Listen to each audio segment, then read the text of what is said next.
I'd like to welcome everybody to tonight's meeting. My name is Julie Fain. I work at Haymarket Books, one of the sponsors tonight, and we're really excited to be able to present this program tonight.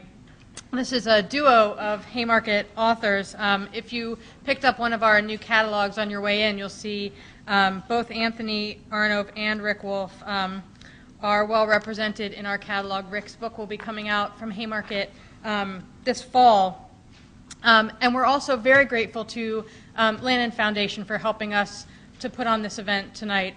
Their help has really been invaluable in this series of events that we've done over time in Chicago. We hope there will be more. We do encourage anybody who's interested in finding out about more. There's going to be a sign-up sheet to give us your email and your address. We do want to continue to have these kinds of conversations here in Chicago. I think they're sorely needed.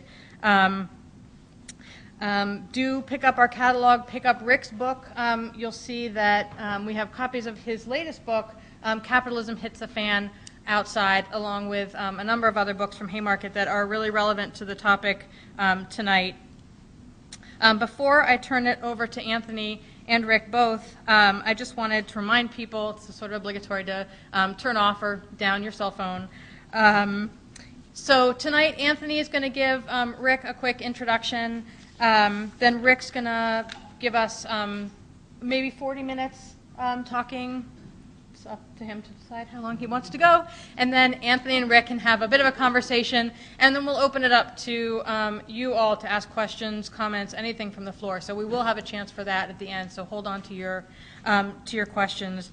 Anthony, just to let people know, is an editor at Haymarket. He is the author. The forthcoming book he has from Haymarket is a collection of never-before-published speeches by Howard Zinn, and that will be coming out in the fall. Anthony also co-produced and co-authored a book with Howard, Voices of a People's History of the United States. So I will hand it over to Anthony. Thank you.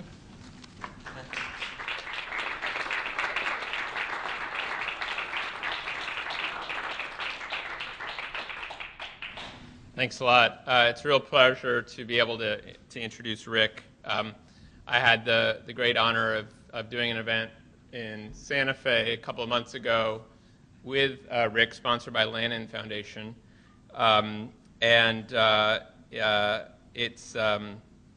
It's great to be here and able to do this event tonight in Chicago, thanks to the support of Lannan Foundation.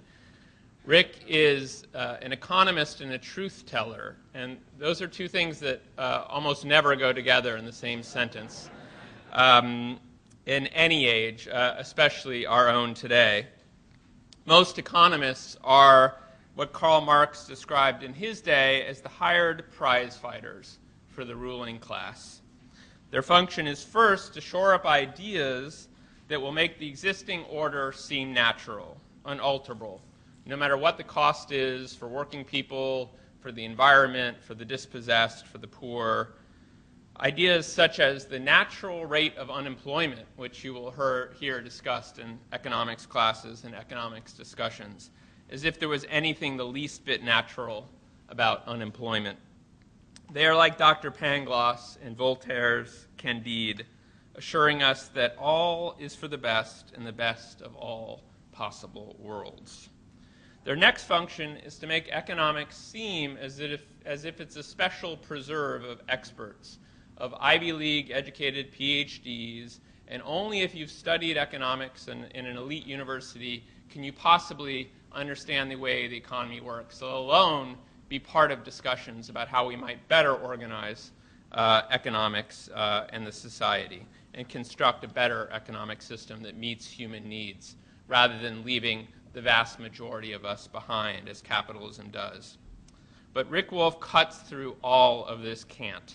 In his columns for truthout.org, his posts on his excellent website, which I encourage you all to bookmark, which is rdwolf.com, in his talks, as you'll see tonight, in his online classes and his classes at the Brecht Forum in New York, for those of you who might have the opportunity to come and take any of those, in his radio program on Pacifica Radio, which is called Economic Update, which you can hear on WBAI. You can also hear online, podcast.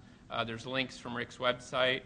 in his teaching, in his academic work, and in his latest book, Capitalism Hits the Fan, which I can't encourage you strongly enough to buy. Rick lays out in plain terms how the economy really works, and he does so not as an objective, disinterested enterprise, but he does so with the aim of empowering us to intervene, to understand the economy better in order to change it. He explains how the economy doesn't work for most people, how crisis is built into the system, how capitalism is threatening the survival of the planet through its relentless focus on short-term profit at the expense of any considerations of environmental sustainability, how exploitation and greed are not a rational basis for organizing our lives, and how through our own struggle we can create a truly democratic, humane, cooperative alternative. And that is the subject of the forthcoming book he is working on now for Haymarket Books called Democracy at Work, in which I hope all of you will have an opportunity to hear him discuss further and will be able to read when Haymarket publishes it in the fall. Rick Wolf uses words not to obscure but to illuminate. And in helping us to understand the economy, he helps us better understand how we can shape and how we can change it. Please help me in welcoming Rick Wolf.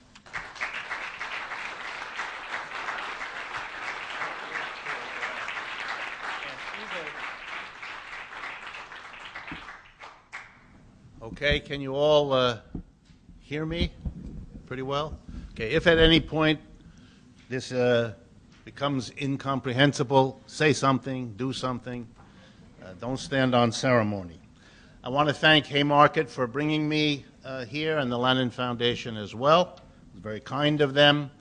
I really enjoy doing this sort of thing, so it's a pleasure for me to have an audience here in Chicago.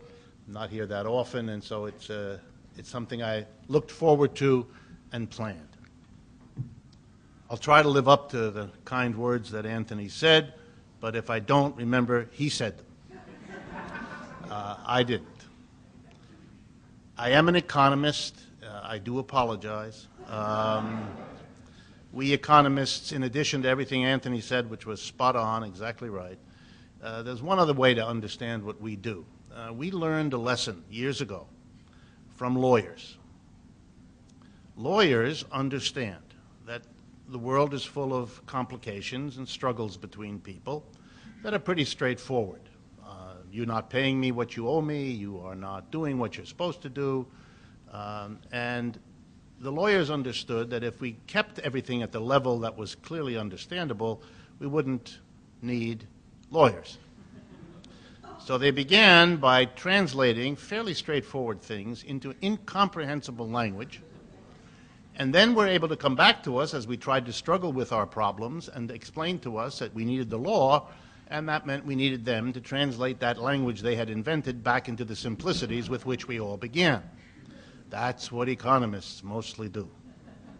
Very simple ideas, translate them into incomprehensible language, because then you have to pay us to translate it back so that you can understand it. And I'm going to try to jump over all of that by making it fairly straightforward. And I'm going to be very ambitious. Again, I'm going to blame Anthony for that. He invited me to be ambitious, so I'm going to be ambitious. I'm going to try to talk about what the problem in our economy is, what solutions have been tried that haven't quite succeeded, to be kind, and what an alternative solution might look like, in the hopes, as Anthony quite rightly said, that I can persuade at least some of you to move in that direction, at least to think about it. And maybe even beyond thinking about it, do something about it. All right, so first the problem. The way I want to get at the problem is to talk about a taboo here in the United States. Not the one you might have thought about, not the taboo we've long had on dealing with matters of, I don't know, sex, for example. I hope that would get your attention. We have another taboo that I want to talk to you about, and that's a taboo about our economic system.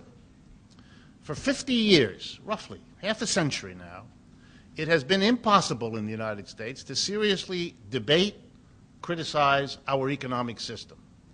We have great debates about our political system. We have great debates about our educational system.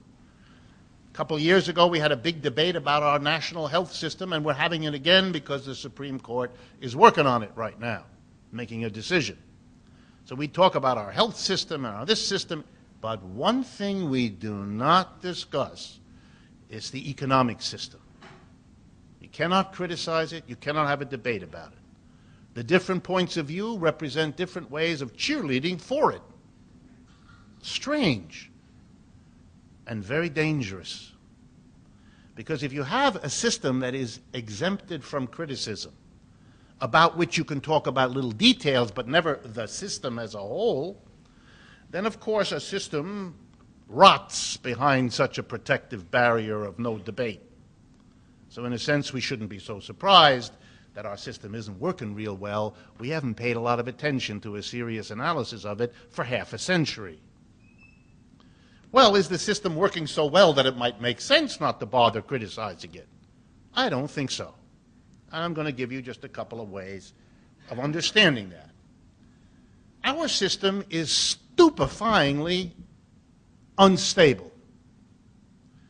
This is the second major breakdown of capitalism in 75 years. The last one was the 1930s.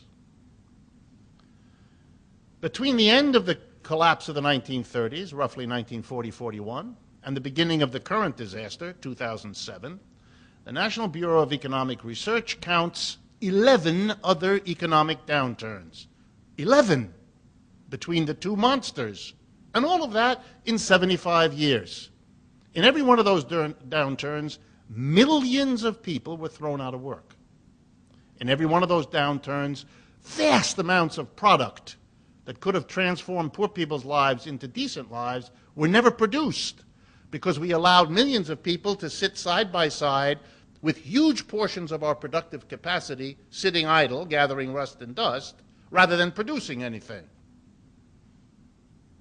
Not only did we do that, but we didn't handle that problem very well. For example, we didn't say, well, if there's going to be unemployment, let everybody have a few hours less a week of work. No, no, no. We piled all the unemployment on some people. Other people had overtime. What a mess. Every few years. For those of you who've heard this joke, I'm going to say it anyway.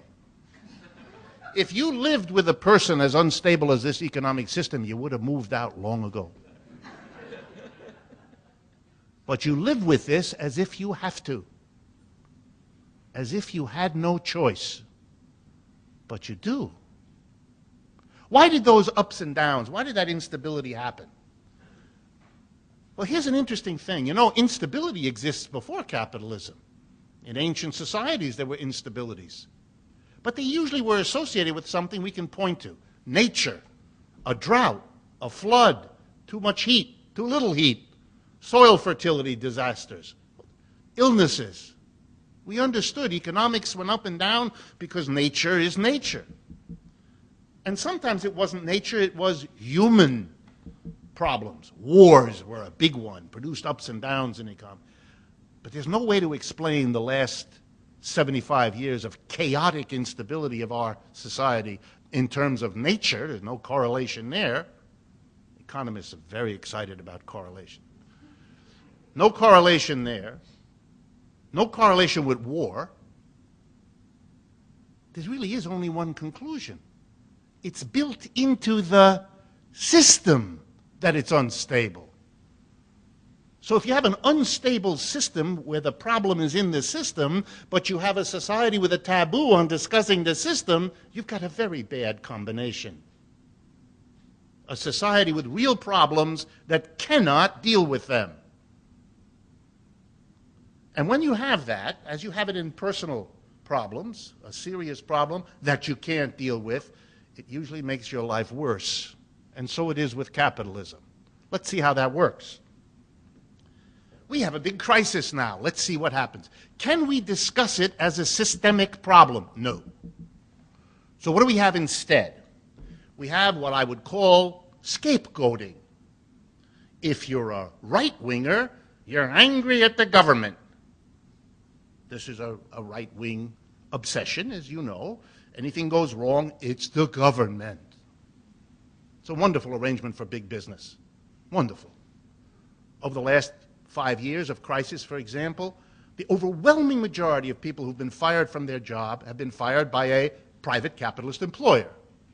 And the overwhelming majority of people who've been thrown out of their home by foreclosure had the foreclosure process begun by a private capitalist bank. And who are the people angry at? The government. They leap right over the people who actually screwed them to blame someone else. If I were a corporate executive or a banker, I'd be very pleased with a system like this. I kick you, you get angry at somebody else. I kick you again, you get me more angry at them. This is wonderful. Why should I ever stop kicking you? So we have scapegoats, and the right wing is angry at the government. The right wing is angry at other scapegoats, too. The poor people, those people who took out the subprime mortgages that didn't have the money to pay for, it's those poor people. Or maybe it's immigrants, or foreigners, or terrorists, or Muslims, or who knows.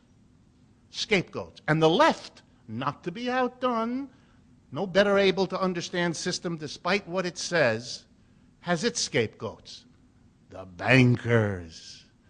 The Federal Reserve, the big businessmen, or the government, ever there, only now in reverse. The government didn't regulate enough. The government didn't do enough. It's the whoa, everything else other than an analysis of the system.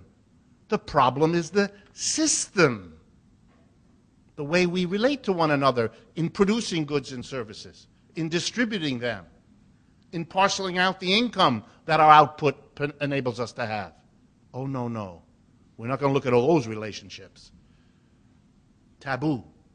We look for scapegoats. And it shows up not only in the way we think, looking for who the bad guys are, right-wing bad guys, left-wing bad guys. We beat each other up over who the real bad guy is. Left-wing newspapers say it's not the poor people. Right-wing newspapers say it is the poor people. And then we have long debates about whether it is or it isn't the poor people. This is bizarre. And it shows up in practice, too. No one kind of understands that it's a systemic problem. So when the government says, okay, we're going to bail out all the banks, okay. And we're going to stimulate the economy, okay. And we're going to help some poor people and unemployed, okay. Why not?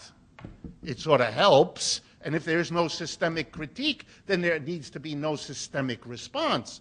Nobody is going to say, change the system, because that's a taboo. That's off the table. Can't be thought. That's the problem. The problem is an unstable capitalism. I'm not going to regale you, because I'm sure you don't need it, with all of the disasters that flow from an economic system that's so unstable. I read today in the newspaper on the way here about how the population growth rate has collapsed over the last 5 years. We're now seeing rates of people having children that we haven't seen since the Great Depression. Hint. Same issue. Literally, we're not having children, which, by the way, for the future of the American economy is not good.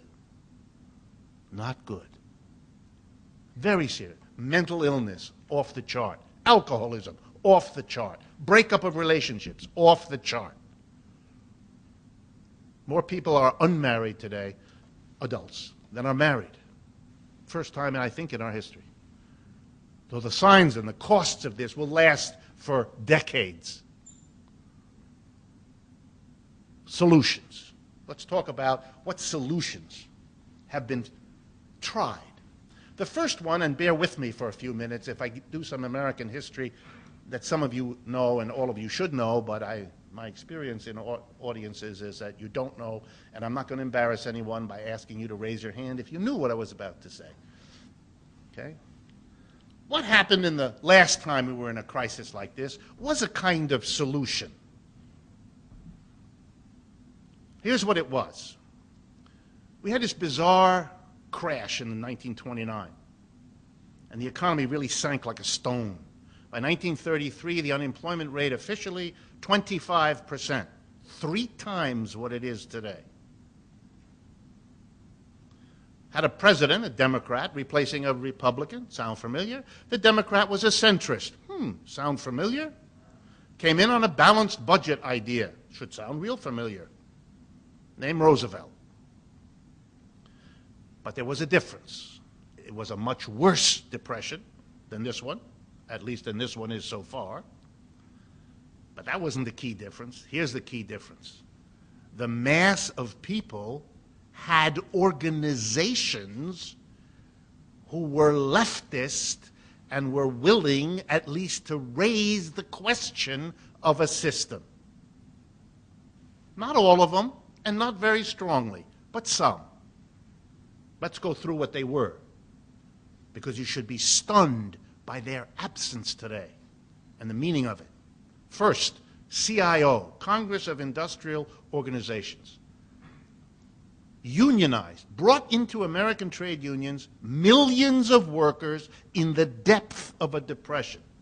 It was the greatest union organizing drive in the history of the United States. We never had anything like it before. We've never had anything like it again. Amazing. Unions confronted capital. Workers organized. Second, we had a half a dozen socialist parties. And they were strong. They had lots of members. And they were heavily interwoven with the CIO. And third, a powerful communist party. Wow. Unions, socialists, communists, lots of them, well organized and interacting with one another to give each other the spice of their particular perspectives. All of that's missing now, but it was present then. And here's an interesting consequence of what happened then that was a bit of a solution. Here's what it was. And again, to remind you, for those of you that don't know, depth of a depression, 3 times worse than today. So you can imagine that the government then, federal, state, local, was like today, impoverished. Unemployed people can't pay income tax. They're not earning anything. Unemployed people and their families can't buy things, so they don't pay a sales tax. Wherever you look, the revenue coming to the state, local, and federal governments was shrinking. We can't do anything. We can't keep the library open. We can't. Just like today. But there were those 3 organizations, the unions, the socialists, and the communists. And they began to say to the mass of people with a profound response, I'm going to use language freely now, this system sucks. Okay, this is not working real well. That's why you are so poor. That's why your prospects are even worse. And your children, forget about it. And this frightened the people at the top, starting with Mr. Roosevelt, because they were organized and they were talking this stuff about the system. I mean, they were mainly concerned about getting food and shelter, but they were talking about the system. So Roosevelt did a remarkable thing. He went to his friends and associates. Roosevelt, as you know, comes from a very good family. He had ancestors who were presidents before him. So he knew all the heads of corporations and the rich people. He was one of them. They intermarry a lot. Then and now. And he said to them something stark. Basically, he said to his corporate friends and his rich people friends, I want you to give me a lot of your money, like a real lot of it. And I'm going to do things that are going to save you. I'm going to take the money, I'm going to give it to all those poor people that you have been screwing by throwing them out of work.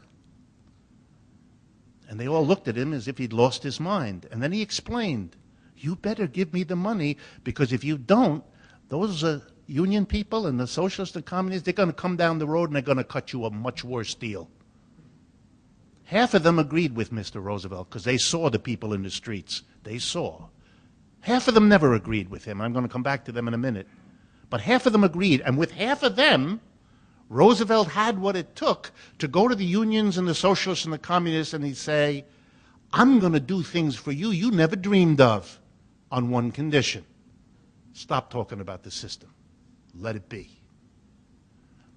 And the unions and the socialists and the communists, with some exceptions, agreed. a deal was done. And Mr. Roosevelt could then go on the radio and do some extraordinary things in the depths of the Depression. Number one, he created the Social Security system. In the middle of a Great Depression, when there was absolutely no money to do anything, he announced to every old person over 65, hello, this is the government, we're going to give you money for the rest of your life every month. I thought there was no money. Oh, there was money. As soon as that was done, he went on the radio again, and he said, I got another plan. It's called unemployment insurance. I'm going to go to the millions and millions of unemployed people, and I'm going to give you money every week for years. Whoa. And then, not to be outdone, because those were the two small programs, he went on the radio and he said, if the private sector either cannot or will not provide work, there's no alternative but for me to do it. And between 1934 and 1941, Roosevelt created and filled 12.5 million jobs. What do you mean there's no money? He knew where the money was, and that's exactly where the money is now. Do we have to have an austerity program here? Let's review. Depression is 3 times worse in the 30s. We create Social Security. 1/3 the Depression now, and the Republicans and Democrats are in Washington trying to figure out how to cut Social Security. What starker opposition could you imagine? That was thought to be a solution. Notice a solution that never questioned the system. And by not doing so, as I'm going to show you now, they destroyed themselves. Remember the half of the rich people and corporations Roosevelt did not convince.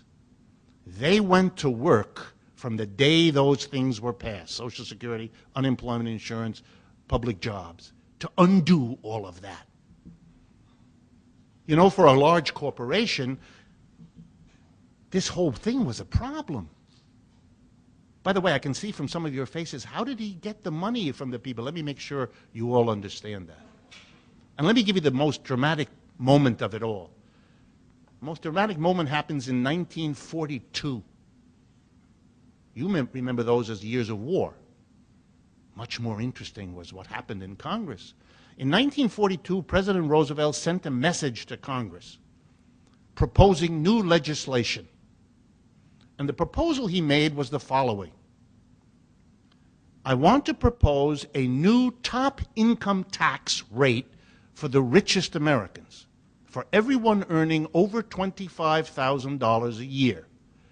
The proposed tax rate was 100%. Let me make sure you understand what I just said. If you earn more than $25,000 a year in 1942, you will not earn more than $25,000 a year, because every dollar over $25,000 you get, you're going to have to send to Washington, or else you go to jail. That was the proposal of the president. The Republican Party, then as now, went ballistic. That's a normal condition for them. And they went ballistic, and they got half the Democrats to go along with them. That's another normal condition. And they forced a compromise on the president. He didn't get 100%. He got 94%. Every dollar over $25,000 that you earned in 1942, you gave 94 cents to Washington. You got to keep 6. I didn't make this up. I wouldn't have had the imagination. That's how it was paid for. He taxed the rich. Big time. Let me give you the other dimension. Same year, 1942-43. The federal government in this country relies on income taxes. That's how it gets the overwhelming bulk of its money. Taxes the income of individuals, and it taxes the income of businesses. In 1943, for every dollar that was taxed from individuals, $1.50 was raised by taxing profits of enterprise. What is the relationship today? For every dollar of tax the government gets from individuals, corporations are required to pay 25 cents. The top income tax bracket in the middle 40s, 94%. What is the top income tax bracket today? 35%. Do you understand? The rich paid for the kind of solution Roosevelt was able to produce. And then they went to work to undo it, which is why the numbers look the way I just described them to you. And how did that work? Simple. For corporations, high taxes are a problem to get around. Government regulation is a problem to get around. Taxes on rich executives is a problem to get around. They want to overcome those problems. That's what they learn in business school, is your job. Go and find the problems and fix them. So they did. And how were they able to do that? They realized that the taxes are determined by the politicians. You give them enough time, these are corporate people, they figure it out. They're slow, but they get there. So they needed to control the political arrangement. But the need to do it and the desire to do it are not enough. You have to have the resources to do it. And here's the punchline. Nothing that ever happened in the Great Depression took the resources away from the people who dispose of them. And who are they? The major shareholders and the boards of directors. Roosevelt never changed that. And the deal he struck with the communists, socialists, and unionists didn't require it. So the corporate sector took the incentive to undo the New Deal, took the resources that they still gathered into their hands because they're the ones who get the profits that labor produces, and they used the profits to undo the New Deal, which was the problem that they faced. The last capstone was a law, a regulation passed in the depths of the Depression called the Banking Act, 1933. It prohibited banks from using the deposits that individuals and companies put in them to make risky investments. Oh, I know, I'm an economist. We teach that that's what banks do. They are the prudent lenders whom we give our trust to. That's why they're called trust companies. Trust to, so that they take the deposits and act as our agent. And if you believe that, I will sell you several bridges that cross the East River in New York for a very good price. Anyway, they had really done such a miserable job that the Congress passed a law which said you cannot be a depository institution, you cannot receive deposits and make risky investments. You have to separate a commercial bank from an investment bank, it's called. And they went to work to undo that. And in the 1990s, they finally succeeded. It took them a while to get those politicians, whom they have been increasingly buying, to repeal that bill. And one day in 1999, with great fanfare, the bill that repealed that act was taken to the President of the United States, and with that wonderful smile he has, Bill Clinton signed it. 8 years later, the banks collapsed for the same reason. Well, we laugh, but we are the victims of this lunacy. We didn't change the system. We left the corporations just the way they were. The mass of people come in and do the work. The board of directors collects the surplus or the profit, and then together with the major shareholders, they decide what to do. That's how we run the system, and we're surprised when they run it in a way that they have always run it, because this instability of capitalism is built into that system. What's the point of mobilizing millions of people to get a tax change or to get a regulation if you leave intact the system that you know will undo it?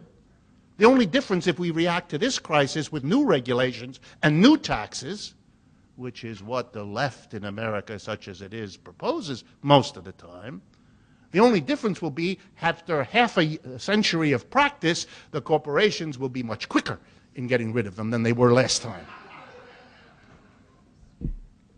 I'm serious. What then is, yes, thank you. What then is a solution? Well, I'm not going to propose to you a solution that's a good idea. I mean, I have good ideas, I think, and I could do that, but I don't want to waste your time. I'm going to propose to you a solution which comes out of this history as the only way to go. At least the only way that I can think of. But before I do it, I want to talk to you about another solution that didn't work out. More controversial, but I want to put it on the table. There is classical socialism and classical communism. Societies that went in a different direction. Soviet Union, People's Republic of China, and so on. What about them? What did they do? They did two very interesting things. One, they took the property away from private owners, and they socialized or nationalized it. And the second thing they did was they suppressed markets and put above the market the planning of what was to be done, how you mix resources with people to produce outputs. But the interesting thing is that they didn't change the relationship in the production unit, did they? They got rid of the private capitalist board of directors. Unlike our system, it isn't a handful of major shareholders that select who the board of directors is. Board of directors typically 15 people.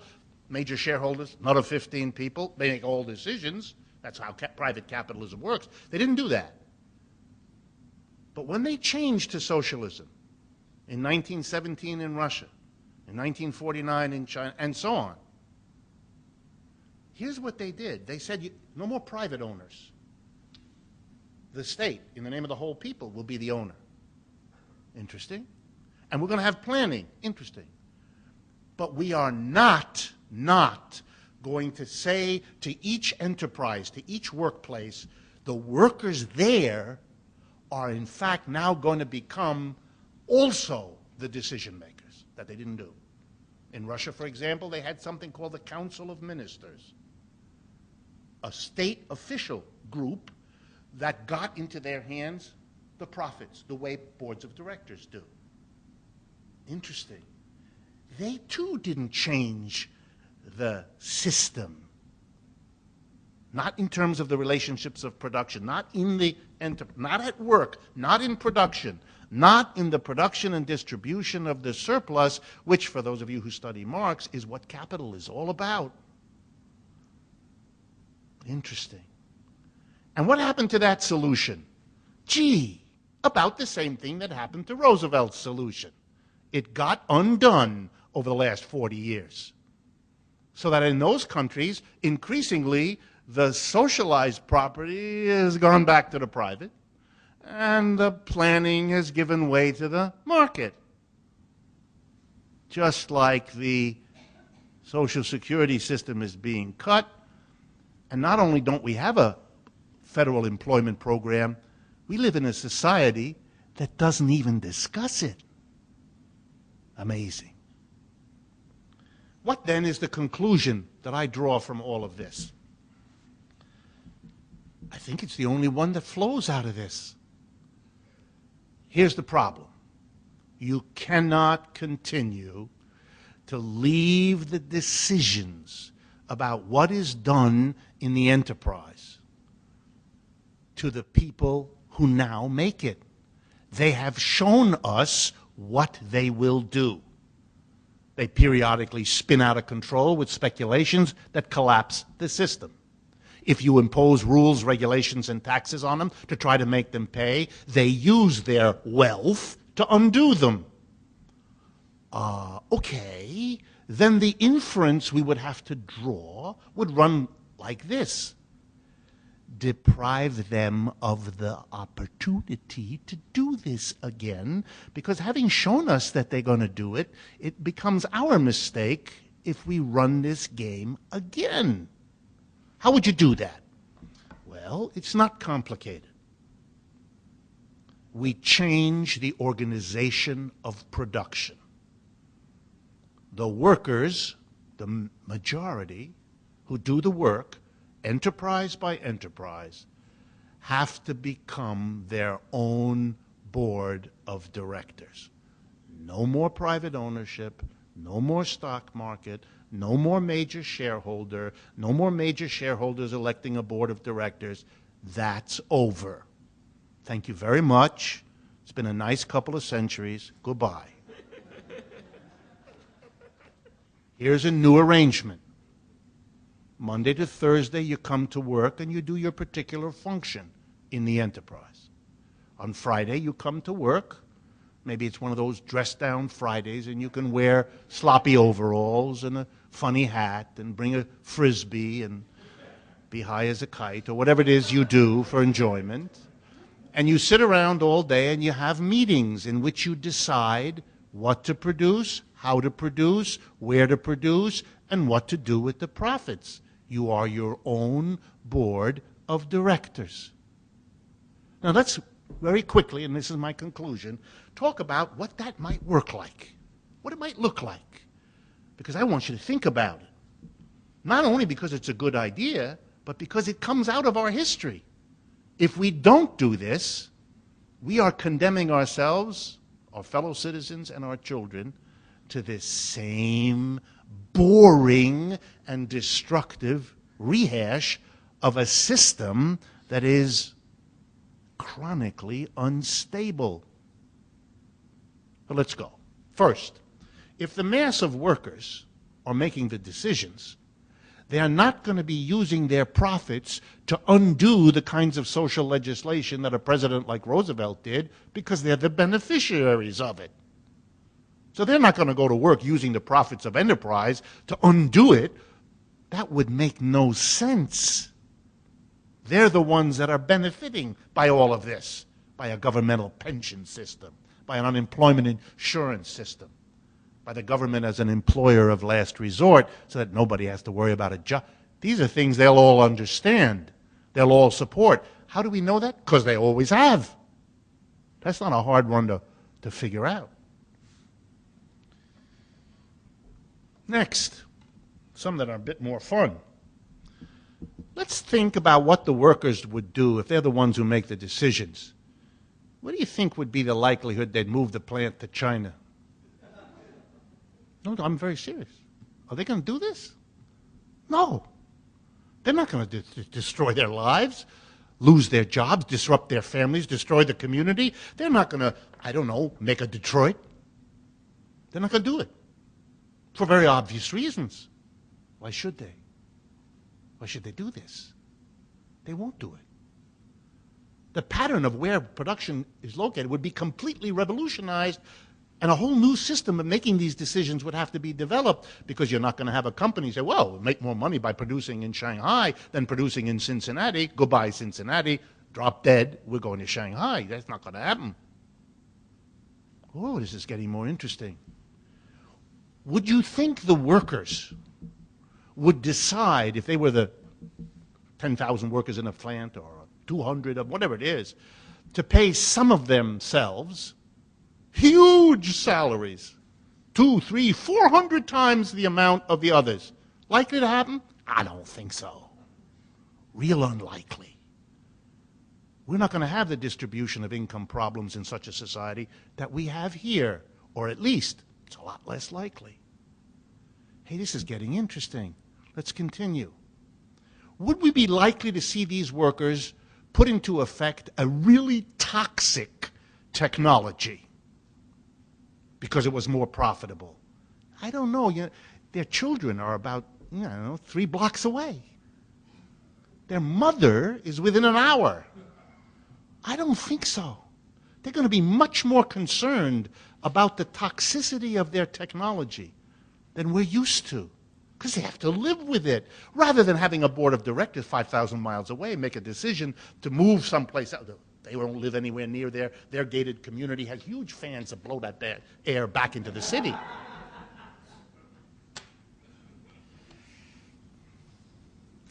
In the 1970s, after a century and a half, American real wages stopped rising. Some of you know this story because I tell it a lot.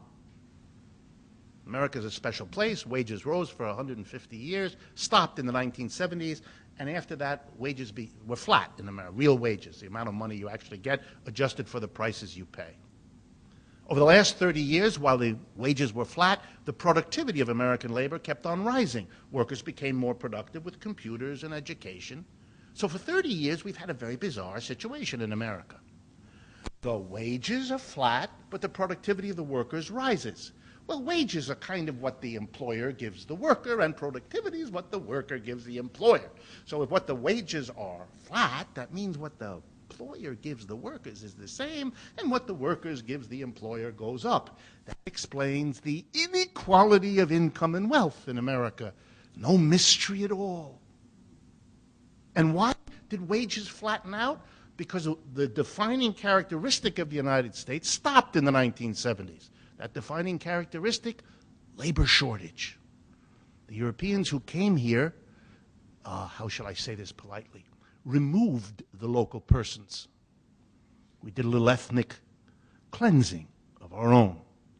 And that meant in a very rich country, with wonderful oceans and harbors, where capital could be very productive, we kept having a shortage of people to work, which is why most of you, if you are an American, have ancestors who were immigrants, because that's the only way to solve the labor problem here, wave after wave of immigrants. And how do you get immigrants to come? You raise the wages. And once they're here on the coast, how do you prevent them from running interior to take the land taken away from the Indians? You keep raising the wages. Otherwise, you lose them. In the 1970s, it all ended. The computer replaced people. We didn't need people. American companies were moving abroad. We didn't need people. American women were coming into the labor force in massive numbers. They wanted jobs, and a new wave of immigrants came from Latin America. You put together the women and the immigrants looking for more jobs and fewer jobs available, and all employers had a wonderful opportunity of the last 30 years. No more need to raise wages. And as all employers learn early in their career at the business school, if you don't have to pay workers higher wages, don't do it. So they didn't. If workers had been in charge of America's enterprises and they were becoming more and more productive, would they have stopped raising their wages the way it had been done for 150 years? Not likely. And therefore, the gap between rich and poor in this country would never have developed to the extent that it exists now. Wow. Should I go on? I could. I'm enumerating a small portion of the benefits that would accrue. And here's perhaps the biggest one. Do you think if workers ran an enterprise, all the enterprises, if we had that arrangement, they would ever permit the following to exist? Millions of workers who want to work. Roughly 1/4 of our industrial capacity to produce idle. Those are the government numbers. Would it ever make sense if we need to rebuild our cities, if we need to help people who have poverty, both American and others? Would it ever make sense to do? No worker would countenance such a thing. That's crazy. That's irrational. And if you were worried about output, and you really think we don't need the extra output, good, then distribute all that free time across the population.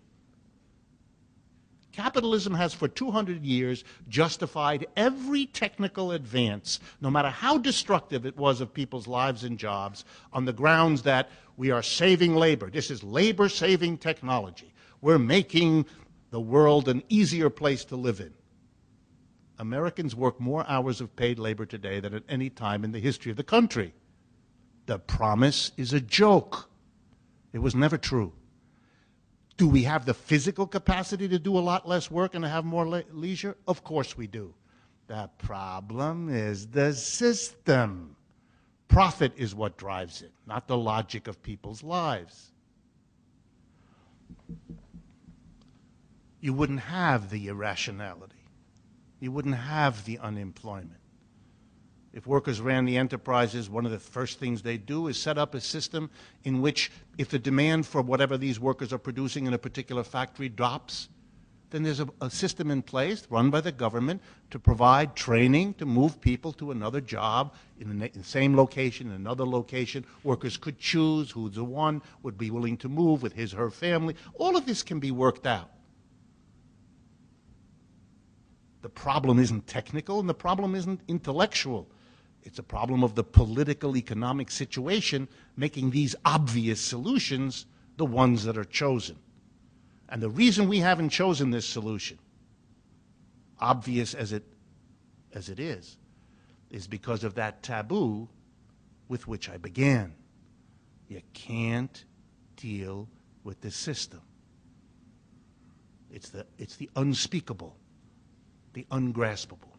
And the irony is, when Marx is writing in the 19th century, surrounded as he is by critics of this or that aspect of what was going on, he labored hard to realize, to work his way to saying it isn't the monetary system. He was critical of his fellow Proudhon, who was very wrapped up with money and how the money works. You know, kind of a Federal Reserve fetishist of his time. And Marx was critical of him. And then Marx was critical of a whole lot of other groups that he felt kinship with. They were radicals. They were critical of society, and he felt one of them. But he said they didn't get the system and its core in the production arrangements that people were involved in. Same lesson, I would argue, still needs to be learned and applied. Last point. I know for Americans particularly, it's hard to think about such a change. It seems too much to hope for, too utopian, who knows? I hope I've given you some reason to think we don't have any other option. It's actually the only practical way. If we don't do this, we're condemning ourselves to repeat what we just... If we work now to get not just the Dodd-Frank bill, but a better one, to raise taxes on the rich, which I go around the country arguing for. But if that's what we do without changing the system, I have two reactions. One, if we succeed, we will very soon see in our own slightly younger people a great rage at us for having deceived them. But I don't even think we'll get there. I think the mass of the American working class already gets this. And if we try to rally the mass of the American working people to a program of regulations and taxes of the rich and so on, they're going to look at us, and in so many words, they're going to say to us, we've been there, we've done that, we're not going to do that again. You either come up with a better, bigger idea, or we're not going to get a workers' movement. We're just going to sit here and watch this crisis play itself out and hope that each of us can slither through with the least amount of suffering. But I know American audience. I've been born and lived all my life in the United States. So I know I need to finish by presenting this idea in a way that is more palatable. So I'm going to do that. For workers to take over the enterprises is simply the final, long overdue step in democracy as a concept. Right? The idea of democracy is if you have to live with the decisions, then you must be able to participate in making them. We as a nation try to take seriously that idea. We want the political people who make decisions to be accountable. We choose them. We participate in making those decisions by deciding who's going to be in the position to do it. Well, if you're committed to democracy, let me point out something that's a little bizarre. Where do most people who are adults spend most of their waking hours? At work. 5 out of 7 days, that's a big proportion. 5 out of 7 days, you get up in the morning, brush your teeth, get all dressed up to go to work. And you stay at work all those best hours. And you come home and you're fit for beer, pizza, and TV. Right? We spend our time at work. If democracy is a basic value of the system, how came it to be that we exempted the place and the situation where we spend most of our lives? I mean, either it's your value or it isn't.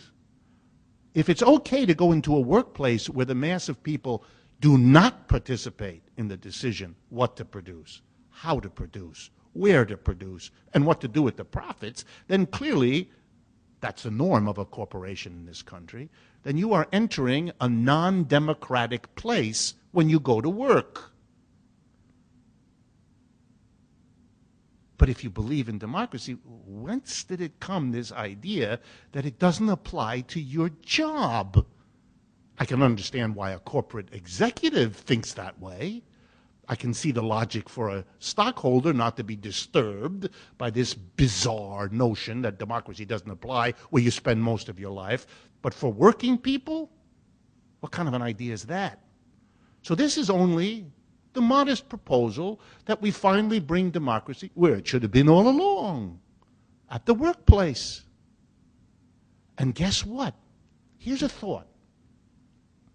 Maybe one of the reasons Americans don't take seriously the political democracy that they have is because they're not used to it. They don't have that opportunity at the job. The job trains them to be an order taker, not an order maker. And here's an even better thought.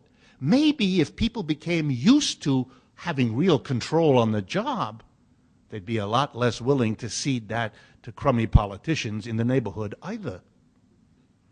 Instead of bemoaning the fact that half of our people don't vote, maybe the problem is, again, an economic system that systematically trains you never to participate in or even to think about participating in the decisive decisions of your environment. Have I given you some reasons to think this might be a better way to organize a society? Come on. Come on. You know I have. And I only have done that, and I've only done that because I've used the materials that are familiar to you. If I didn't, I wouldn't have your attention, even to the extent that I do. I often end with a parable, and I'm going to do that this time too. Once upon a time, it was thought that the only way to organize politics was to have the decision-making in the position of one key individual. We called him or her king or queen or czar or emperor or Kaiser. We're rich in a vocabulary for these jerks. And we thought we needed them. We did. We thought if we didn't have someone to lead us, the society would fall apart, chaos would descend, everything would collapse. And then, as has happened so often, and which is going to happen, I think, next month again, we were saved by the French. In 1789, they took several of these kings and they separated their heads from the rest of their bodies. You know, at the end of George Carlin's wonderful performances, he often said, after he made his critique of religion, that if anyone here is offended, let me show you how committed I am. There is no God, and if there is one, I want him to come down and strike the audience dead. And then when the audience laughed, he said, oh, I made a slip. He repeated it and said, strike me dead. And when nothing happened, he said, see, I told you.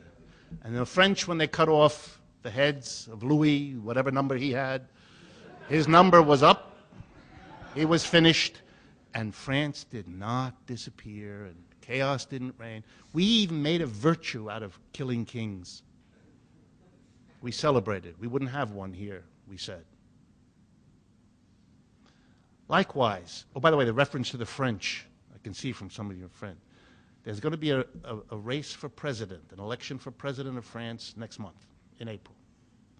All the polls in France indicate, all the polls, that the next president of France will not be Nicolas Sarkozy, who will be defeated.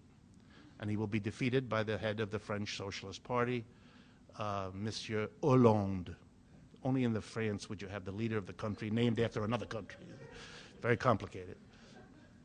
And even more interesting is the unified party of the left, which is much to the left of Mr. Sarkozy, a party which wants to let you know what its position is, so it's called the Left Front, Front de Gauche in French. just went higher in the polls than the right-wing fascist party of Marie Le Pen.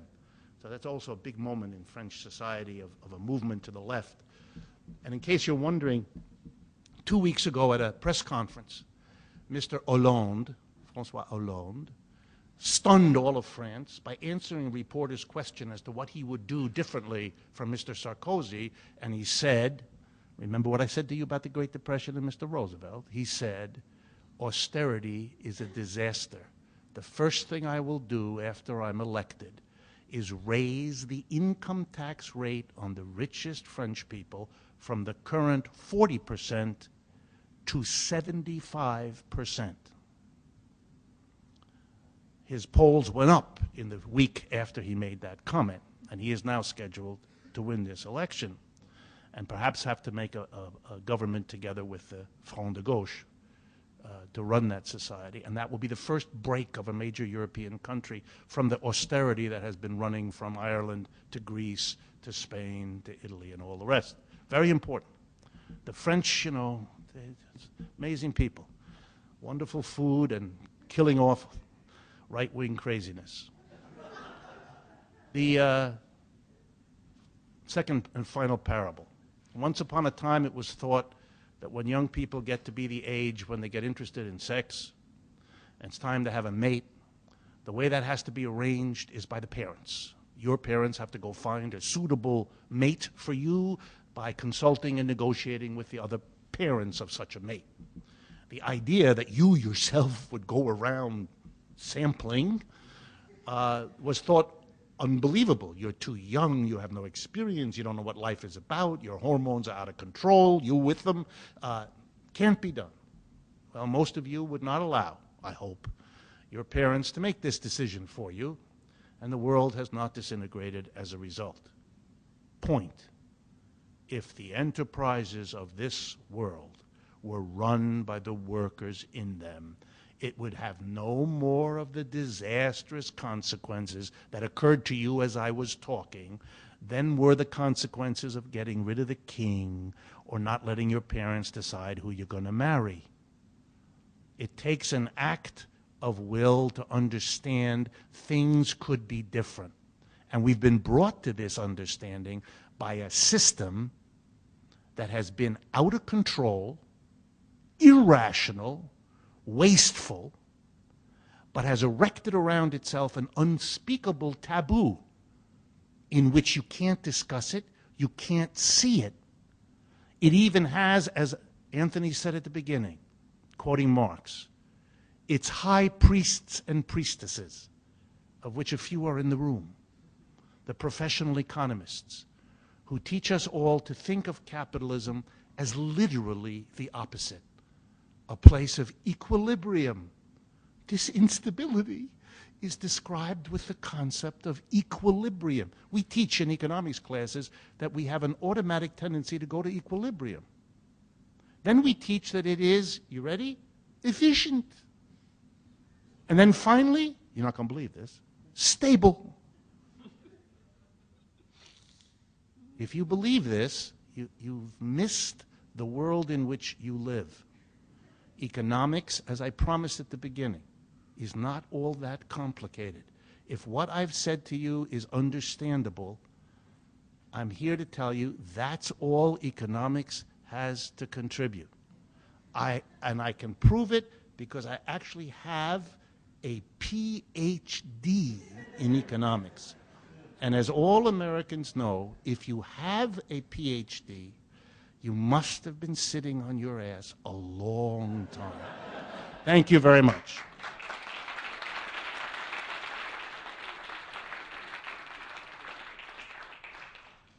Thank you, Rick. I'm going to ask you just a couple of quick questions of Rick, and then throw it out to the audience. Just very quickly, I'll take the opportunity, though, to plug two books that I was thinking of as you were speaking. They're both by Irving Bernstein, who's a very interesting historian who wrote about the period that you were writing about of labor upheaval and economic crisis in the 20s and 30s. And Haymarket Books has just put out new editions of these books with introductions by Francis Fox Piven. they're called the lean years and the turbulent years, and I can't recommend them highly enough for people who want to delve more deeply into that period of struggle and crisis that Rick was talking about.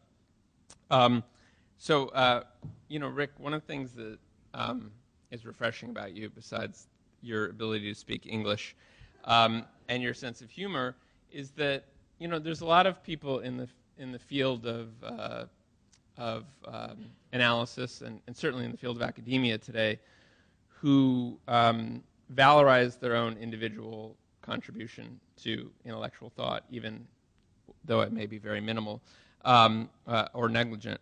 But in your case, you always foreground, in a way that I've always really appreciated, that you work within a framework, within a tradition, within a school of thought, and you always foreground that you're a Marxist economist, that you were schooled in Marxist economic thinking.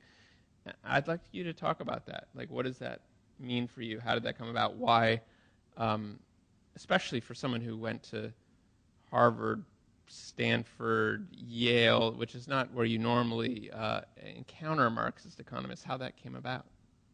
I have to stand up since I've been teaching for so many years, and I always stood up when I was teaching. To sit down now would mean I'd lose my voice or something, so I'm going to have to do it. I do regret that Anthony listed my academic pedigree, but it does allow me to say something to you. I did go to those schools, I admit it.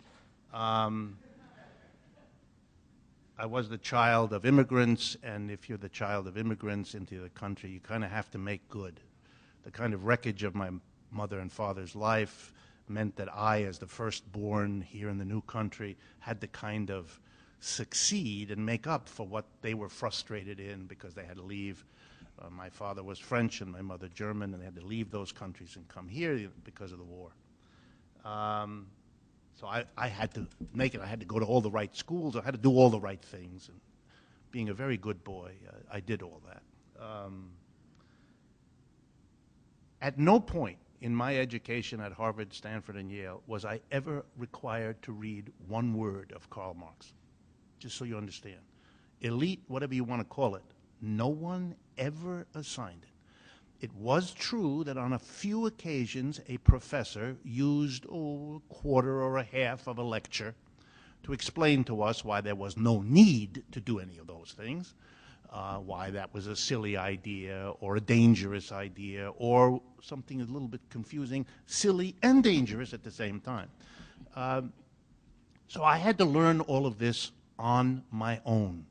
I had to go find individuals who would teach me, other students who would read it together with me, and we did that. I mean, there were enough of us who found each other because of these shared interests and did it. But this system was not willing to allow me to have any sustained information.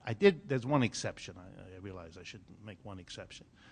When I graduated from Harvard as an undergraduate, I looked around for somebody who could teach me this, and I was told there are no such people. Until I found out there was one at Stanford, which is the only reason I went to that awful place. And his name was Paul Baran. Some of you have heard of him, B-A-R-A-N, a very famous American, actually a Russian, but he came to the United States also fleeing the war. And he got a job through an enormous mistake. They didn't understand who he was. Like many of the refugees, for those of you not familiar with it, he worked for the government, for something called the OSS, the Office of Strategic Services, the forerunner in the United States of the CIA. That became the CIA, but it was during the war. And we're all leftists, we're anti-fascists, and so they worked with the American government against fascism. And people like Galbraith, Paul Sweezy, there were a lot of them who did this as an act of solidarity. And Paul Baran was a professor at Stanford, which is why I went there. Otherwise, I would never have gone there. Unfortunately, he died a few months after I got there, so I left there as fast as I could go. But I made a terrible mistake. I went to Yale. And the reason I went to Yale was once you get into these systems, you're pretty much stuck in them. That is, they think the world of one another, and so they reward one another with staying in there, assuming that you would never want to go anywhere else if you could go to one of those places. So I got caught up in this, not understanding what I was getting into. But no Marxism was taught there. None, none, none. Not in the economics department, and not much anywhere else either. These were the 50s, 60s, 70s, and the taboo that I talked about before was much too strong. We had to do that on our own. But, you know, if something is taboo, it also becomes attractive. It becomes something you're wondering why they're so scared of that. What might be the interesting thing? And that was a factor in many of our minds as well. And in the end, I think it was a combination of looking at this society, realizing that there were terrible things wrong with it, whether that was in race relations or its politics or the war in Vietnam, which was a cathartic event for me and my generation. We found our way to Marxism because we knew there had to be some other explanation for why these things were happening than the silly stuff we were hearing in the newspapers and that our teachers were telling us. We really found our way to Marxism as a way of thinking systematically and critically. That's what we want. We didn't want piecemeal criticism, not this little outrage. No, we wanted something that would give us a systematic way of thinking. And Marxism does that. That's not to say that there aren't problems with it and lapses in it. There are areas where it's blind. All of that's true. But it's a very powerful system. And maybe the best way to answer what Anthony is saying is this the way it made sense to us at the end. If you wanted to understand a family, lived down the street from you, mother, father, let's say, and a couple of kids, and you happen to know that one of the children thought that this was the greatest family. She felt so lucky that she was in this, a wonderful mommy and daddy. And the other kid thought they had landed in the greatest dysfunctional disaster ever made. If you wanted to understand the family, would you talk to only one of the children? Or would it make more sense for you to talk to each of the children and then form your own judgment about what you thought? I used to say to myself, why aren't they teaching us a critical approach to capitalism alongside a celebratory approach and let us see as young people what's going on? What's the problem here? And the conclusion I drew is they're afraid. And I have had nothing to change my mind in 50 years to that effect. They're afraid. And like primitive people, when you're afraid, you need to pretend it isn't there. It just isn't there. Then you feel much better. It's just not there. And so when finally the system breaks down and people begin to say, hey, it is there.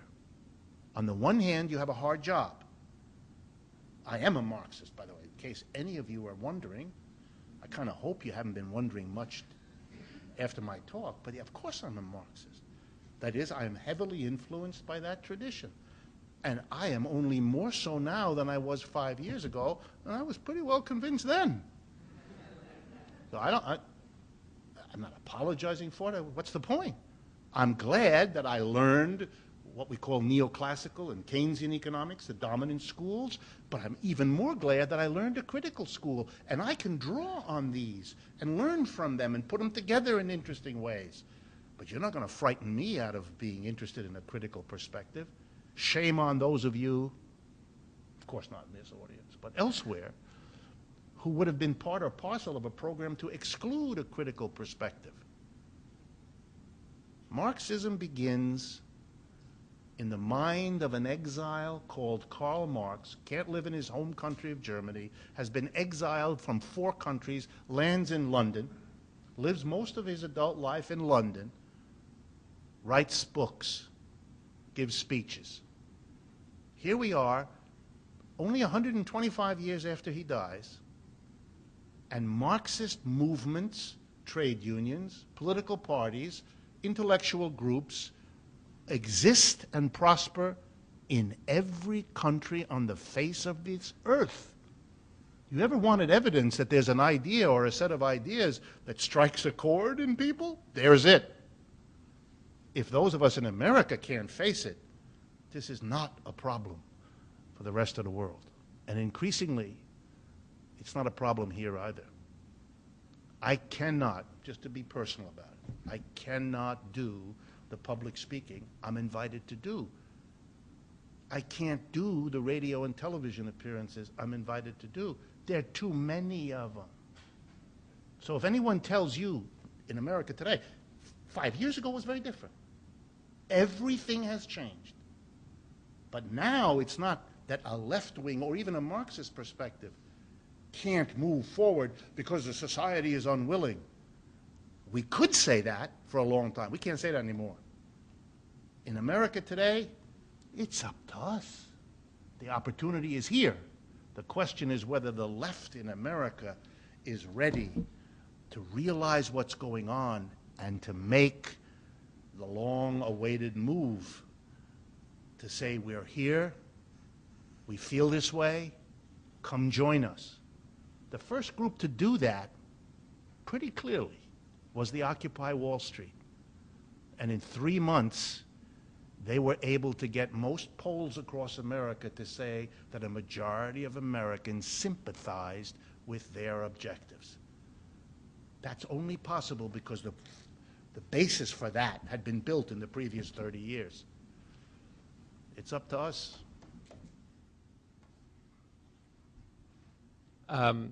Rick, I'd like you to talk about something, actually, it's in the newspapers today. It's not so much the specifics of this particular story, although it's about this World Bank nominee that Obama's put forward, and he's come under a lot of flack. And I just want to quote from the Financial Times this morning. They claim that this guy, Jim Yong Kim, who's the U.S. nominee currently to run the World Bank, maybe we can discuss the merits of that or not, but it's more his views that are of interest. Apparently he was caught quoting Noam Chomsky, which of course you can't do. But then also, this is I'll just read briefly from the FT. Dr. Kim's book contains several inflammatory lines.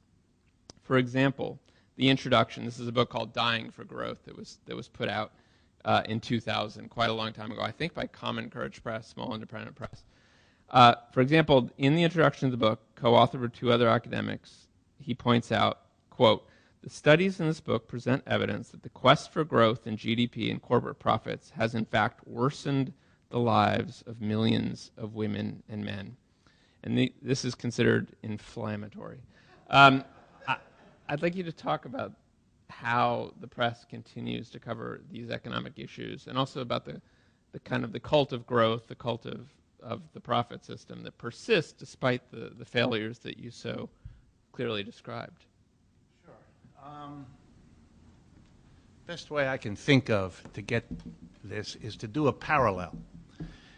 Every day, practically, or certainly every 2 or 3 days, in newspapers like the New York Times or the Wall Street Journal or the Washington Post, you will read a story about some country, a major, minor country, in which the words capitalism and socialism arise in some way. And here's what the story will then say. Country X is capitalist, and here's why. It has private ownership of the means of production and uses markets. Whereas this other country is socialist because it has socialized property and planning. Notice, neither one uses the organization of production. I mean, I just spent an entire 45 minutes talking to you about the issue of the organization of production and explaining how it's rooted in Marx's work. And whatever else you think about Marx, no other tradition outside the Marxian tradition has produced anything like the accumulated theoretical and practical experience in fighting against capitalism. Whether you like it or not, that's the name of the tradition. That overwhelms everything. So if you're going to use a term like socialism and capitalism and the difference, you might want to make some reference to this question. Never. Socialism is planning and socialized property. Capitalism is markets and private property. No conversation about it's as if an alternative organization of production is unthinkable, doesn't exist. It's as if no one has ever talked about it. Thousands of people have talked about it. People are talking about it now. The New York Times, the Wall Street, does not deal, it's not there. 2 weeks ago in New York City, some of you I'm sure were there, we had something, I work on this thing called the Left Forum. Once a year, usually in March or April, we have a huge conference in New York City inviting left-wing academics and left-wing activists. Okay, it's in New York City. It takes over an entire university because it's so big. This year we had about 4,800 people come to this event. That's a sizable event. We take the entirety of something called Pace University, which is located across the street from New York City Hall. So it's a very well-known center. We had people from all over the world. We had 442 panels over 3 days, 1,200 speakers. The major newspapers said nothing. What event? What happened? 50 people had a brawl in Brooklyn. That got in the newspaper. But 4,700 at Pace University, leftists in America today, not worth talking about. You all know how Occupy Wall Street was dealt with in the first few weeks before it became an issue. It wasn't there. I think what you see is a long-term pattern in which the media are usually complicit. It's unfair to say that they should be different. I mean, they are what they are, and they are now part of the big business community. But I'm not surprised that the right wing, which is looking for something to get angry at Mr. Obama about, can go and have some graduate student search the writings of whoever is nominated to try to find something and then to represent it as inflammatory. I can assure you that there are literally hundreds, probably thousands of articles in all the economic journals, even the conservative ones, that have raised questions about whether rising GNP is the equivalent of a rising standard of living or rising welfare or rising utility, to use the language that economics likes. This is not a new idea. It's just an opportunity for the newspaper to beat a drum. All of that has to be pushed aside in this country in order to open this space. But again, I want to assert everything that's happening to people like me, and I'm not the only one, indicates that the audiences for this in this country now are greater than they have been in half a century. The kind of reception I'm getting, way better than what I did in the 1960s, and I was active in the 1960s. So don't look back at that as the golden age. It isn't. The golden age is right now, right here. Things are possible now that were not before. Left-wing movements, one last point, left-wing movements in the last 40, 50 years, whether they've been focused on issues of feminism or anti-racism or whatever they were, immigration rights, gay marriage, whatever, were always split, and usually badly, when the left wing within them wanted to link whatever that issue was with larger questions of capitalism and inequality of wealth. They were told this will endanger our movement. It'll mean we can't realize the particular thing we're working on. And I understand those were real concerns, and they fought that out. What's very new is that Occupy Wall Street put that economic you versus us, we and them, in stark economic terms, right in the forefront. Capitalism is everywhere discussable as such. I'm able to entitle my books in ways that were unthinkable. When I wrote that book, the publisher was anxious about the proposed title. To say capitalism hits the fan suggests what capitalism might be compared to. And this was thought to be too daring, and a focus group was set up. And the focus group came back and said, that's a very attractive title. Otherwise, it wouldn't be called that. When I wrote my doctoral dissertation at Yale, I came to my professors and I said, here's my thing. It's called The Economics of Colonialism.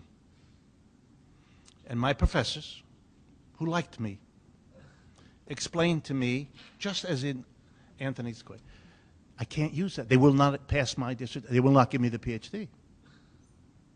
Because the economics of colonialism is a value-laden term. That's a kind of polite way of saying inflammatory. So if you go and look up in Yale in my year, the title of my dissertation is Economic Aspects of British Foreign Policy instead of the economics of colonialism. That's the kind of fights you have to have until you break through this kind of ideological barrier. Good question about the profit. I use the word very loosely, partly because I don't want to get into the difficulty of distinguishing Marx's idea of surplus from the conventional accounting term profit. Capitalists live in a world of profit. For them, what they pay to the workers who produce something and what they pay to their lawyers on retainer are all costs. And they look at them all as money they have to spend, and all they're interested in is what's the revenue, what's left from the revenue I get after I pay all these costs, and they call that profit. That's a very different category, conceptually and theoretically, from what Marx calls surplus. And if I had the time and if you had the interest, I'd love to explain to you what that's about and what it means. The concept of surplus, as Marx develops it, is banned in bourgeois economics. It doesn't exist. My neoclassical colleagues do not believe there is a surplus, or they occasionally use the word, but for a completely different idea. There is no surplus in production. Most of you would actually agree with Marx, even though you're not perhaps comfortable knowing that. Well, I can see from your face. Let me very briefly. When you go ask somebody for a job in a private sector, you have a conversation with that person. Try to remember back the last time you did that, even if it's a long time. And you have a conversation, and you say, okay, I'm going to come do this job. I'll come every Monday at 9 o'clock and stay till 5 or whatever it is, and you discuss your work, and then you get to that thorny question, how much am I going to get paid? And let's suppose you dicker back and forth and you settle on $20 an hour. You know something. You know something. Even in that moment where you agree, you know the following. The only way on earth that employer would ever give you $20 for every hour that you're there is if the following sentence is true. In that hour, you're going to produce more for that employer to sell than $20 worth. The only way you'll get a job is if you produce more for your employer than he pays you. Therefore, the American idea, I'm never going to work for anybody who doesn't pay me what I'm worth, doesn't understand. That's never going to happen. That never has happened. Didn't happen to your Uncle Charlie or your mother or your father, and it is not going to happen to you. And that awful feeling you have when you come home from work that you've been ripped off, you got it. You understand. That's not an aberration. And that's not going to be solved by spending 2 hours at happy hour. Not going to work.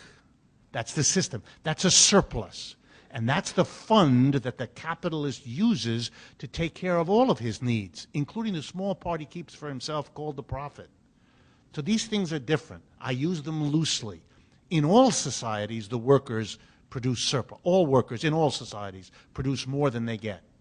The only different, interesting question that Marx was fascinated with, how do different societies organize this? One way to organize this is to have the workers who produce more than they themselves get be the ones to decide what to do with it. That's what Marx liked. That's what I just argued for. That's exactly what I just argued for. The alternatives, you know the names. Slavery.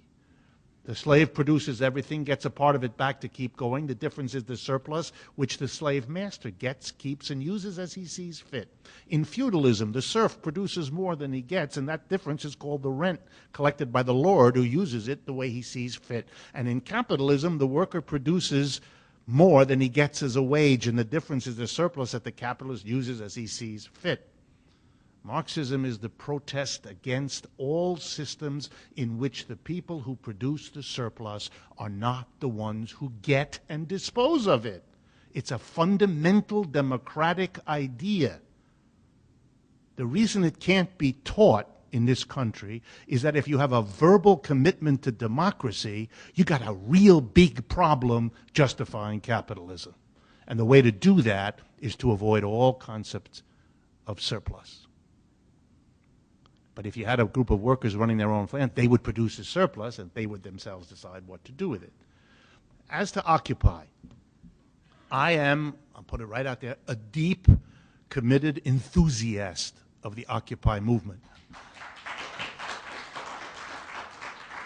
I am overjoyed. It has opened a space in the United States. Half of the reason I get the invitations I do is because of the work done by that movement to change the way Americans think about the world, their attitude towards economics. It's now legitimate to look at the world in terms of 99% versus 1%. That is extraordinary, especially in this country. We all have to take our hats off to them. And I certainly do. It has just changed everything in this country and is stunning for having done that, number one.